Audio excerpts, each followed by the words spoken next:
야곱은 자신의 집을 떠나서 단 아람 라반의 집으로 가는 길에서 하나님을 만나게 되어집니다. 돌베개를 베고 잠을 자는 중에 꿈에서 하나님을 만나게 되어지죠. 그리고 하나님을 만난 그곳을 베델이라고 불렀는데요. 야곱은 그 베델에서 하나님을 만났던 감격과 또 하나님께서 자신과 함께 하신다는 그 확신과 소망을 가지고 다시 힘차게 목적지로 길을 떠나게 되어집니다.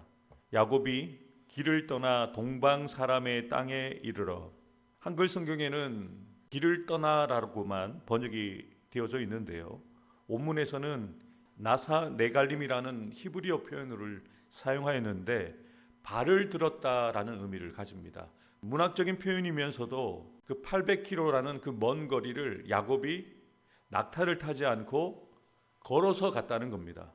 야곱이 800km라는 그 먼 거리를 걸어서 혼자 그 여행을 떠났다고 생각해 보십시오. 얼마나 외롭고 또 얼마나 힘든 여정이었겠습니까?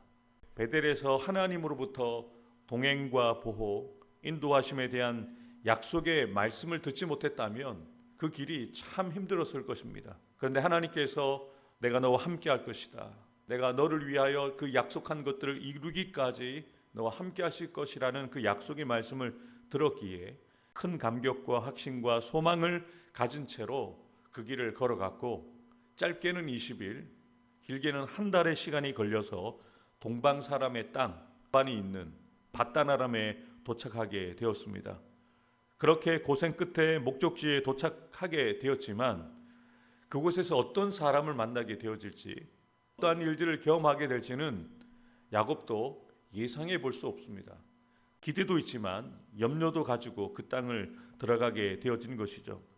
야곱이 여정을 통해서 분명히 알게 되어지는 사실과 진실은 하나님께서 야곱에게 약속하셨던 것처럼 그의 걸음걸음을 인도해 주셔서 목적지까지 안전하게 도착하게 하셨다는 거죠.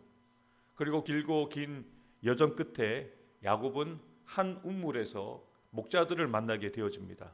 마침 그 목자들은 하란에서 온 목자들이었고, 마침 그들은 야곱이 찾던 라반을 알고 있던 목자였습니다. 뿐만 아니라 마침 바로 그때 라반의 딸 라헬도 이 우물을 향해서 아버지의 양떼를 이끌고 온다는 것이죠. 제가 마침이라는 표현을 3번 반복했는데요, 정말로 기가 막히게 하나님께서 맞추셔서 야곱이 만나야 될 사람들을 만날 수 있도록 하나님께서 걸음들을 인도해 주셨다는 거죠. 본즉 들에 우물이 있고 그 곁에 양 세 떼가 누워 있으니 이는 목자들이 그 우물에서 양떼에게 물을 먹임이라. 큰 돌로 우물 아기를 덮었다가 모든 떼가 모이면 그들이 우물 아기에서 돌을 옮기고 그 양떼에게 물을 먹이고는 우물 아기 그 자리에 다시 그 돌을 덮더라. 한 우물 주변에 목자들이 거느린 새 무리의 양떼들이 누워 있는 것을 보게 되어집니다. 그런데 당시 관례에 의하면 목자들은 각자의 양떼들을 우물가로 몰고 와서 다 모이게 되어지면 그때 우물을 막고 있는 돌을 치워서 양떼들에게 공평하게 물을 나뉘어 마시게 했다는 거죠. 야곱이 그들에게 이르되 내 형제여 어디서 왔느냐? 그들이 이르되 하란에서 왔노라. 야곱이 그들에게 이르되 너희가 나홀의 손자 라반을 아느냐? 그들이 이르되 아노라.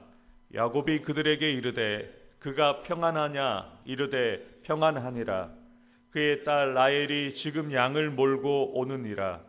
야곱이 이르되 해가 아직 높은즉 가축 모일 때가 아니니 양에게 물을 먹이고 가서 풀을 뜯게 하라. 그들이 이르되 우리가 그리하지 못하겠노라. 때가 다 모이고 목자들이 우물 아기에서 돌을 옮겨야 우리가 양에게 물을 먹이느니라. 아멘. 야곱과 목자의 대화가 나옵니다. 먼저는 야곱이 그들에게 어디서 왔는지 물었는데 그가 가야 할 하란에서 왔다는 것을 정확하게 듣게 되어지죠. 그리고 다시 질문을 던집니다. 너희가 하란에서 왔다면 라반을 아느냐? 그래서 그들은 라반을 안다고 합니다. 그러자 그 목자들이 이제 곧 라반의 딸 라헬이 그 라반의 양떼를 이끌고 이곳으로 오고 있다라는 기쁜 소식을 듣게 되어지는 거죠. 야곱이 그 이야기를 들었을 때 그 마음에 어떤 감격이 있었을까요? 내가 정확하게 만나야 될 사람들을 만날 수 있도록 하나님께서 여기까지 인도해 주셨구나라는 것을 깨닫는 것이죠. 야곱은 그 라반의 양떼, 라헬이 이끌고 오는 양떼들이 이 우물가로 온다는 것을 듣고 그 양떼들을 먹일 수 있도록 우물을 막고 있는 그 돌을 치우자라고 목자들에게 이야기를 했는데요. 목자들이 무엇이라고 이야기하냐면 아직 양떼들이 다 모이지 않았기 때문에 그 우물가를 막고 있는 돌을 옮기지 않겠다라고 이야기를 하거든요. 야곱이 그들과 말하는 동안에 라헬이 그의 아버지의 양과 함께 오니 그가 그의 양들을 치고 있었기 때문이더라. 야곱이 그의 외삼촌 라반의 딸 라헬과 그의 외삼촌의 양을 보고 나아가 우물 아귀에서 외삼촌 라반의 딸 물을 먹이고 그가 라헬에게 입 맞추고 소리내어 울며 그에게 자기가 그의 아버지 생질이요 리브가의 아들 됨을 말하였더니 라헬이 달려가서 그 아버지에게 알림해. 아멘. 이렇게 하나님께서는 정확하게 목자들을 만나게 하시고 야곱은 자신에게 다가오는 그 양떼가 라반의 딸 라헬이라는 것을 인식하고 먼저 그가 가서 우물을 막고 있는 돌을 옮겨 놓습니다. 그리고 그녀가 몰고 온 양떼들을 직접 물을 마시겠다는 거죠. 그리고 난 이후에 그가 라헬에게 입을 맞추고 소리내어 울었다는 겁니다. 지금 라헬과 야곱이 첫 만남을 가지고 있는데요. 야곱이 라헬을 보자마자 소리내어 울었다는 거죠. 야곱이 왜 울었을까요? 첫 번째 눈물은 멀고 힘든 그 여행 끝에 극적으로 하나님의 은혜로 친족을 만나게 하신 하나님의 은혜에 대한 그 기쁨의 눈물이었을 것입니다. 그리고 하나님의 그 인도하심에 대한 감사의 눈물이었다는 거죠. 그렇게 라헬을 붙들고 울고 난 이후에 그제서야 야곱이 자신을 라헬에게 소개합니다. 자신이 당신의 아버지 라반의 동생인 리브가의 아들이고 그리고 자기 아들이라는 것을 소개를 하면서 자신과 그 라헬이 서로 가까운 친족이라는 것을 알리자마자 그 이야기를 들었던 라헬이 그 아버지에게 달려갔다라고 성경은 분명하게 이야기를 합니다. 라반이 그의 생질 야곱의 소식을 듣고 달려와서 그를 영접하여 안고 입맞추며 자기 집으로 인도하여 드리니 야곱이 자기의 모든 일을 라반에게 말하매 라반도 라헬을 통해서 조카 야곱이 도착했다는 소식을 듣자마자 달려와서 그를 영접합니다. 그리고 야곱은 외삼촌 라반에게 자신에게 있었던 모든 일들을 말을 하고 그리고 라반은 그가 자신들과 함께 동거하는 것을 허락했다는 거죠. 라반이 이르되 너는 참으로 내 혈육이로다.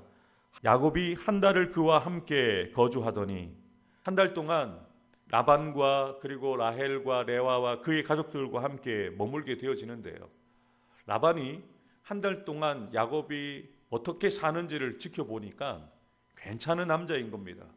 라반이 머릿속에 계산이 들어가는 거예요. 기왕에 우리 집에서 함께 동거하게 되어졌는데 이 야곱을 통해서 자신이 이득을 취하고 싶은 거죠. 그래서 이렇게 이야기를 합니다. 라반이 야곱에게 이르되 네가 비록 내 생질이나 어찌 그저 내 일을 하겠느냐. 내 품삯을 어떻게 할지 내게 말하라. 라반이 먼저 제안을 한 거죠. 네가 공으로 우리 집에서 있을 수 없지 않겠느냐. 그리고 우리 집에서 내 일을 돕는데 이제 품삯을 쳐줄 테니까 어떻게 품삯을 쳐주면 좋겠느냐라고 제안을 하는데요. 아마도 라반은 신부감을 찾으러 온 그 야곱의 이야기를 들었고 야곱이 자신의 두 딸 가운데 라헬에게 눈길을 주고 있다는 것을 눈치를 챈 것 같습니다. 당연히 눈치를 채지 않겠습니까? 남자와 여자의 그 뜨거운 그 눈빛을 주고받는 것을 왜 느끼지 못하겠습니까? 근데 라반은 자신의 그 속내를 숨긴 채 품삯으로 무엇을 주기 원하느냐 역으로 질문을 던졌는데요. 우회적으로 야곱이 자신의 계산대로 대답하도록 유도하고 있는 거죠. 뛰는 야곱 위에 나는 라반입니다. 야곱도 머리를 쓰는 인생이었는데 라반은 더 계산적이었습니다. 더 머리를 쓰는 라반이었다는 것을 우리가 보게 되어집니다. 라반과 야곱이 대화를 나누고 있는 이 순간 무엇을 내가 너에게 줄까? 그리고 너는 무엇을 원하느냐? 자, 이렇게 어떤 조건이 붙게 되어지면 이제는 더 이상 혈육의 관계가 아닙니다. 이제는 고용주와 피고용인의 관계가 되는 거죠. 라반에게 두 딸이 있으니 언니의 이름은 레아요 아우의 이름은 라헬이라. 레아는 시력이 약하고 라헬은 곱고 아리따우니. 라반의 두 딸 라헬과 그리고 레아에 대해서 설명을 하는데요. 본문에서 시력이 좋지 않다라고 표현한 이 부분은 눈이 좋지 않다는 표현이 아니라 눈에 총기가 없었다는 의미를 이렇게 표현한 겁니다. 쉽게 말하면 레아가 신앙과 영적으로 분별력이 약했다는 겁니다. 그런데 라헬은 레아와 달리 곱고 아름다웠다. 그리고 그 언니보다 지혜로웠다는 것을 분명하게 설명하기 위해서 이렇게 레아와 라헬을 설명을 하는데요. 야곱은 아마도 라헬을 처음 만났을 때부터 호감을 가졌던 것 같습니다. 그래서 지금까지 라헬만을 바라보고 있었기에 야곱은 그 라반이 제안하는 것을 넙죽 받는 거죠. 이렇게 기록합니다. 야곱이 라헬을 더 사랑함으로 대답하되 내가 외삼촌의 작은 딸 라헬을 위하여 외삼촌에게 7년을 섬기리이다. 라반이 이르되 그를 내게 주는 것이 타인에게 주는 것보다 나으니 나와 함께 있으라. 아멘. 라반은 야곱이 하는 그 대답을 듣자마자 계약서를 쓴 거예요. 좋다. 너에게 나의 둘째 딸 라헬을 주겠다. 그러면 너는 그 대가로 7년 동안 나를 위해서 봉사하자라고 계약서를 쓴 거예요. 야곱이 라헬을 위해서, 라헬을 얻기 위해서 7년 동안 무보수로 봉사를 하겠다는 거죠. 라반의 집안을 위해서 7년 동안 무보수로 그렇게 일하겠다라고 제안을 하는데요. 이후에 어떻게 라반이 야곱의 뒤통수를 칩니까? 7년 동안 열심히 7년을 하루같이 최선을 다해서 라반과 그의 집안을 위해서 수고하고 애썼고 7년이 지나자 야곱이 라반에게 이야기를 하죠. 계약 기간이 지났습니다.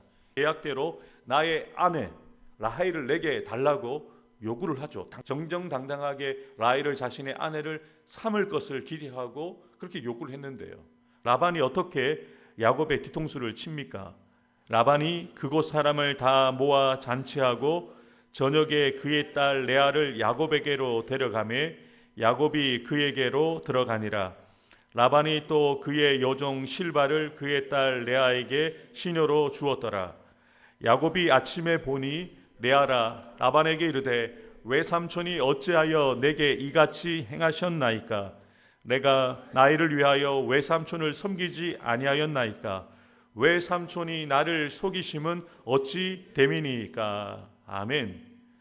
여러분, 지금 야곱은 그의 인생 가운데 처음으로 자기보다 더한 사람을 만난 겁니다. 야곱은 자신의 아버지 이삭도 속여봤고 자신의 형 에서는 두 번이나 속이는 자였는데요. 야곱보다 더한 라반을 만나는 거죠. 여러분, 자신의 과거의 실수를 생각하지 않겠습니까? 자기도 누군가를 속여서 속임을 당하는 일을 한 번도 경험해 본 적이 없는데 외삼촌 라반을 통해서 이렇게 뒤통수를 맞는 일이 당하게 되어지는 거죠. 라반이 뻔뻔하게 이렇게 이야기를 합니다. 언니보다 아우를 먼저 주는 것은 우리 지방에서 있을 수 없는 일이라. 이 지역의 관례라는 겁니다. 이 지역에 왔으니 너도 이 지역의 법을 따라야 된다는 겁니다.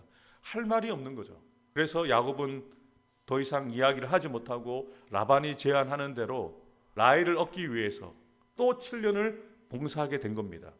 그래서 14년을 그렇게 무보수로 일하게 되어지는 기가 막힌 일들을 경험하게 되어진 것이죠.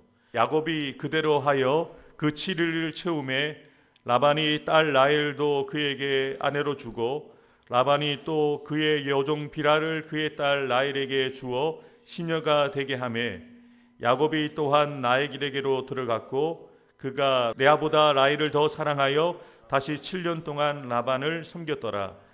여호와께서 레아가 사랑받지 못함을 보시고 그의 태를 여셨으나 라헬은 자녀가 없었더라. 아멘. 하나님께서 보내신 밧단 아람에서 라반을 만나고 라헬을 만나게 되었는데요. 야곱의 계획대로 며칠 안에 그 라헬을 얻지 못했습니다. 7년 안에 그 라헬을 얻지 못합니다. 라헬을 얻기 위해서 또 원하지 않았지만 레아를 자신의 아내를 삼는 동안 그는 무보수로 14년 동안 생고생을 하면서 그렇게 힘든 고난의 여정들을 보내게 되었다는 거죠. 그리고 이 야곱의 이야기를 하면서 하나님께서는 한 여인의 이야기도 다루고 있습니다. 라헬은 남편 야곱에게 사랑을 많이 받았지만 남편 야곱에게 사랑받지 못하고 관심받게 있었던 레아에 대해서 이렇게 설명을 하지 않습니까? 라헬에게는 자식이 없었지만 레아에게는 태문을 열어주셔서 4명의 아들을 순풍순풍 낳게 하시는 거죠. 레아가 임신하여 아들을 낳고 그 이름을 루벤이라 하여 이르되 여호와께서 나의 괴로움을 돌보셨으니 이제는 내 남편이 그가 다시 임신하여 아들을 낳고 이르되 여호와께서 내가 사랑받지 못함을 들으셨으므로 내게 이 아들도 주셨도다 하고 그의 이름을 시므온이라 하였으며 그가 또 임신하여 아들을 낳고 이르되 내가 그에게 새 아들을 낳았으니 내 남편이 지금부터 나와 연합하리로다 하고 그의 이름을 레이라 하였으며 그가 또 임신하여 아들을 낳고 이르되 내가 이제는 여호와를 찬송하리로다 하고 이로 말미암아 그가 그의 이름을 유다라 하였고 그의 출산이 멈췄더라. 아멘. 하나님께서 분명하게 라헬에게는 자식을 허락하시지 않았지만 레아를 긍휼히 여기셔서 그의 태문을 열어주셨는데요. 루벤부터 유다까지 첫째 아들부터 넷째 아들까지 순풍순풍 낳게 하시는데 여기에서 안타까운 한 가지 사실이 있습니다. 아들을 낳고 그 아들의 이름을 야곱이 지은 것이 아닙니다. 홀로 출산을 했다는 거죠. 그리고 그 아들들의 이름을 레아가 이름을 붙였는데요. 그 이름에 그 레아의 한이 담겨져 있습니다. 루벤, 하나님께서 나에게 아들을 주셨다. 시므온, 하나님께서 나의 안타까운 마음을 들으셨다. 레위, 이 남편과 내가 이제 연합할 것이다. 새 아들이 있으니 이제 라헬보다 나를 쳐다보지 않겠는가. 그리고 연합이라고 이름을 지었고요. 마지막으로 하나님께서 은혜로 4명의 아들을 주셨다. 하나님을 찬송합니다. 라는 유다라는 이름을 짓게 된 것이죠. 여러분, 사람의 이름이 아무 의미 없는 이름이 아닙니다. 레아의 삶이 그대로 담겨져 있는 거죠. 얹혀임에서도 남편에게 사랑을 받지 못하고 외면당하는 그 레아의 안타까운 그 삶이 아들들의 이름에 담겨져 있는 거죠. 근데 놀라운 사실은 여러분들이 이 4명의 아들들 가운데 주목할 만한 이름이 있죠. 레위라는 이름, 유다라는 이름. 레위라는 이름은 하나님이 택하셔서 부르셔서 12지파 가운데 하나님을 예배하는 그 제사장의 집안이 나오는 집안을 레위 지파 가운데 세우셨죠. 유다는요. 유다 지파 가운데 다윗이 나오고 유다 지파 가운데 예수님이 출생하게 되어지는 집안이 바로 유다 집안이었다는 거죠. 사랑하는 성도 여러분, 하나님께서는 다 계획이 있으신 거예요. 남편 야곱에게는 라헬이 더 사랑스럽고 라헬이 더 귀하지만 하나님께서는 소외된 레아를 통해서도 하나님이 일하고 계시다는 거죠. 야곱보다 라반보다 더 위에 계신 하나님께서는 하나님의 계획 가운데 레아를 통해서 야곱에게 자식들을 허락해 주시고 그 자녀들을 통해서 이스라엘을 이끌어갈 수 있는 대를 이어서 하나님의 구원의 역사를 일어나갈 하나님의 사람들을 출산하도록 하셨다는 것을 분명하게 기록하고 있는 것이죠. 오늘 본문을 통해서 라반에게 소미김을 당하였던 뛰는 야곱 위에 더 위에 계신 하나님의 역사를 바라보게 되어집니다. 야곱의 삶에 그분의 인도하신 가운데 그분의 뜻대로 일하고 계시다는 것을 분명하게 보고 있는 것이죠. 뿐만 아닙니다. 뛰는 야곱 위에 나는 나분보다 더 위에 계신 하나님께서는 레아에게 사랑으로 역사해 주셨다는 거죠. 저와 여러분의 삶 가운데도 비록 지금 이해할 수 없는 고난과 역경과 억울한 일을 당하고 있는 것 같아도 반드시 깨닫게 되어지는 날이 있다는 겁니다. 반드시 회복해야 하는 날이 있게 된다는 거죠. 그래서 우리도 레아처럼 하나님을 찬송합니다라는 그 고백을 드리게 되는 날이 있다는 것을 기억하면서 여러분들보다 더한 사람을 만날 겁니다. 여러분이 지금까지 경험하지 못한 더한 고난을 경험하게 되어질 때 여러분들 위에서 역사하셔서 우리를 도우시고 인도하시는 하나님의 은혜를 경험할 것을 소망하며 기도하는 저와 여러분들 되기를 주님의 이름으로 축복합니다. 나의 삶이 하나님의 섭리와 인도하심 안에 있음을 믿고 보이지 않아도 약속하신 나의 하나님께서 가장 선한 때에 하나님께서 역사하시기를 기대하고 기도하기 원합니다. 괴로움과 외로움 가운데 있던 레아를 돌보아 주신 것처럼 하나님께서 나도 항상 지켜보시고 돌봐 주심을 확신하며 하나님의 은혜와 사랑을 고백하고 찬송하게 하옵소서. 하나님께서 나의 사랑하는 부산로 교회와 나의 사랑하는 성도들의 가정과 자녀들 일터 위에 복에 복을 주시고 지켜주시며 더 큰 은혜와 능력을 더하여 주셔서 늘 평안하고 편안하게 하옵소서. 아멘.